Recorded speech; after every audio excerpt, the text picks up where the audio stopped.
Espero que vocês estejam bem. Vocês já ouviram o termo tutela? Nesse vídeo eu vou passar informações importantes sobre esse Instituto do Direito Civil. Meu nome é Rosa, eu sou advogada do escritório Rodrigo Correia Advocacia. Então, falando sobre a tutela, tá? A tutela é um instituto de caráter assistencial que visa proteger o menor que não tenha sido emancipado, né? Não se casou, por exemplo. Proteger o menor e proteger os bens dele caso os pais venham a falecer, caso os pais sejam declarados ausentes, né?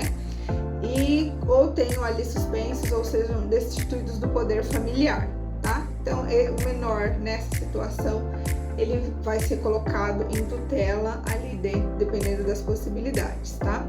Então, para que esse instituto da tutela ele entre, né, ele incida ali sobre aquele menor, para que esse menor seja colocado em tutela, há esse pressuposto de que tenha ocorrido a perda do poder familiar pelos pais, né? Por exemplo, os pais faleceram ou perderam o poder familiar, por exemplo, caso de maus tratos, né? Então, esse menor, ele vai ser colocado em tutela aí, uma outra pessoa, então, vai ser responsável por esse menor, e essa pessoa que vai ser responsável é denominada tutora, tá? E essa tutela, ela implica, então, todas as obrigações de guarda, tá? O tutor, ele vai ter sobre aquela criança, ali, sobre aquele menor, todas as obrigações que um guardião tem, né?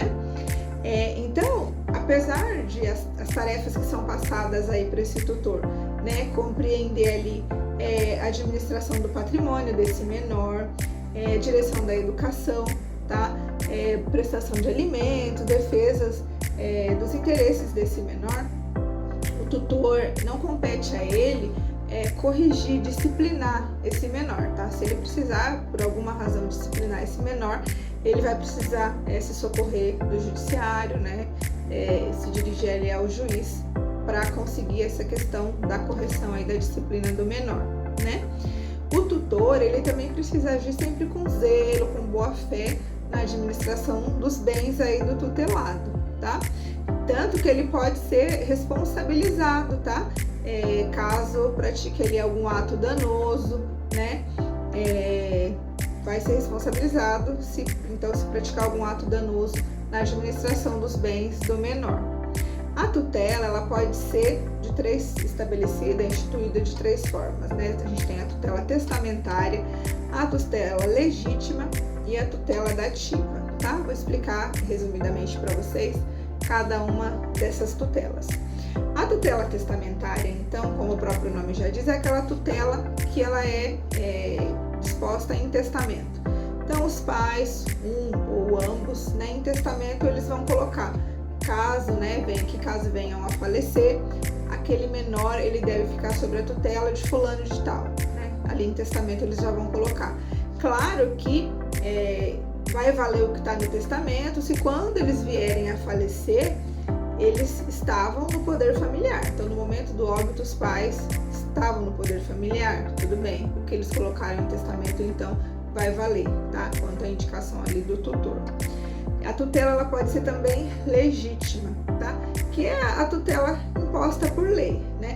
Não tem um testamento, ou quando os pais faleceram, apesar de terem deixado o testamento, eles não estavam mais sob o poder familiar, entra então a tutela legítima. Nesse caso, a tutela daquele menor vai ser atribuída a um parente, tá? Consanguíneos do menor, tá bom? E existe também a tutela dativa, né? Que, como o próprio nome já diz, ela é oriunda de uma decisão do juiz. Então, não é caso de tutela testamentária, nem é caso de tutela legítima, né? Aquele menor não tem nenhum parente apto a ser tutor dele. Ou aquele tutor ele foi excluído, foi removido, ou surgiu ali um motivo justo, né, de acordo com o que o Código Civil dispõe, mas surgiu ali um motivo que ele pôde, então, sair, pedir para ser liberado dessa tutela. Então, nesses casos, entraria a tutela dativa imposta pela decisão do juiz, tá? O juiz, então, ele vai estar nomeando um tutor para o menor. Precisa ser uma pessoa idônea, precisa ser uma pessoa que já conviva com esse menor, tá bom? Ainda visando a proteção do menor, tá? o Código Civil, ele traz as pessoas que são excluídas dessa lista de possíveis tutores, né?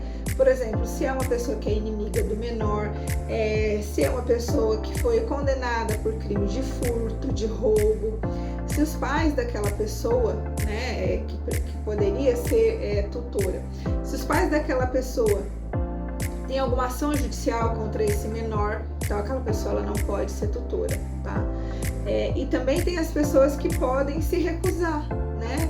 O juiz nomeou, por exemplo, aquela pessoa para ser tutora, ou porque não tinha um parente, ou é um parente, né? E por isso foi indicada como tutora, mas, por exemplo, tem mais de 60 anos de idade, tá? Com alguma enfermidade que impede essa pessoa de estar exercendo a tutela, ou já está exercendo a tutela de uma outra pessoa, a curatela de uma outra pessoa, né? Ou a pessoa já tem mais de 3 filhos, né? Uma outra hipótese. Então, essas pessoas sendo indicadas como tutoras, elas podem se recusar, né? Dizer, olha, não tenho condições, a lei me ampara nesse ponto e nesse ponto, tá bom?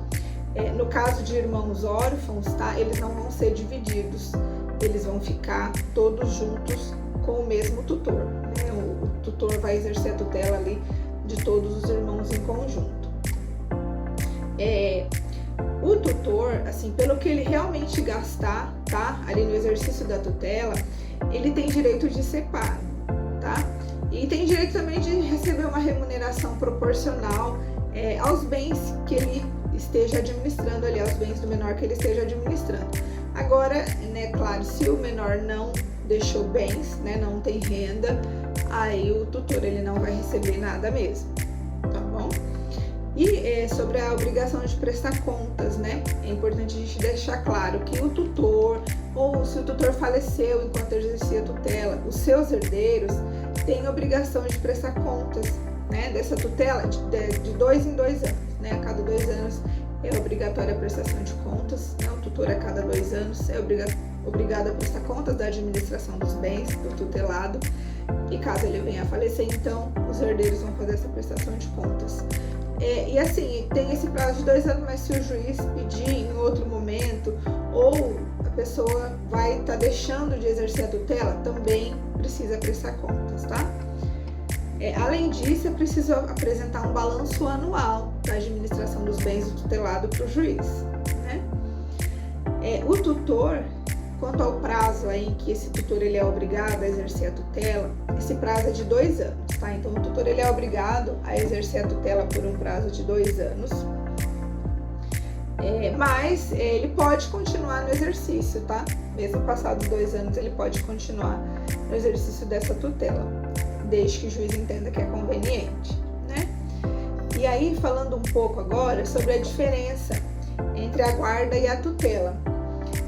A guarda não pressupõe, então, a destituição do poder familiar, tá? Dos pais biológicos. Então, na guarda, por exemplo, a mãe passa a guarda do filho para o pai, a mãe passa a guarda do filho para o pai.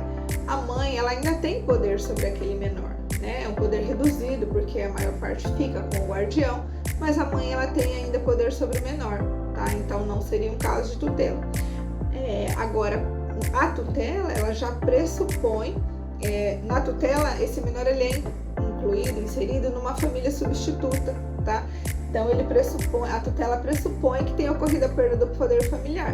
Os pais faleceram, perderam aí esse poder familiar por conta de maus tratos, algo assim, tá? Então, tem que ter havido a prévia destituição do poder familiar para esse menor entrar em tutela.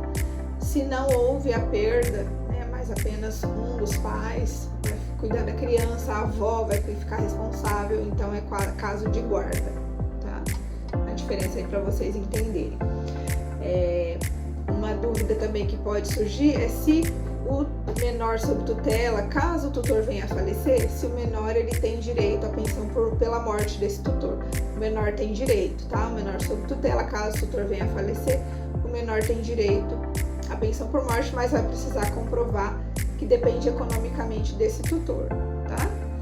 E em relação ao tutelado, a extinção da tutela vai ocorrer se esse tutelado alcança a maioridade civil, né? Se ele se emancipa, por exemplo, venha se casar, Ou se ele entrar no poder familiar, por exemplo, pelo reconhecimento, é o caso daquele menor só registrado pela mãe, a mãe faleceu. O menor então é colocado em tutela. Com o passar do tempo, o pai biológico acaba reconhecendo aquela criança. Então aí é extinta a tutela e a criança passaria então a conviver com o pai, né? O pai é que passaria a exercer essa guarda do menor, tá? Se o menor for adotado também, a tutela é extinta. Em relação ao tutor, a tutela ela se extingue se passar então o prazo de 2 anos, né, que ele é obrigado a atuar aí no cargo. Se surgir algum motivo legítimo, né, pelo qual ele possa estar pedindo aí para ser liberado do exercício desse encargo, por exemplo, como a gente já falou, né, agora eu tenho mais de 60 anos, olha, agora a pessoa tem mais de 3 filhos, de repente ficou doente. Então, a pessoa também pode pedir para ser liberado do encargo e aí daria a extinção da tutela. Ou se ele for removido ou destituído, né? Por exemplo, se praticou algum ilícito, tá? De qualquer forma, né? Passado esse prazo de 2 anos, a pessoa tem um prazo de 10 dias, os 10 dias seguintes, para estar pedindo ao juiz aí a liberação, né? Que seja dispensado do cargo de tutor. Se não houver, ele tem esse prazo de 10 dias para pedir a exoneração do encargo de tutor. Se ele não pedir e o juiz entender que é conveniente, vai continuar aí por prazo indeterminado, então no exercício da tutela vai ser prorrogado esse prazo, tá? Espero então que essas informações tenham sido úteis para você. Peço que compartilhe, tá, esse vídeo com amigos, familiares, pode ser útil para outras pessoas também, tá? Agradeço pela sua atenção e caso entenda necessário, tenha mais dúvidas, busque então orientação de um advogado especialista na área. Um abraço, até mais.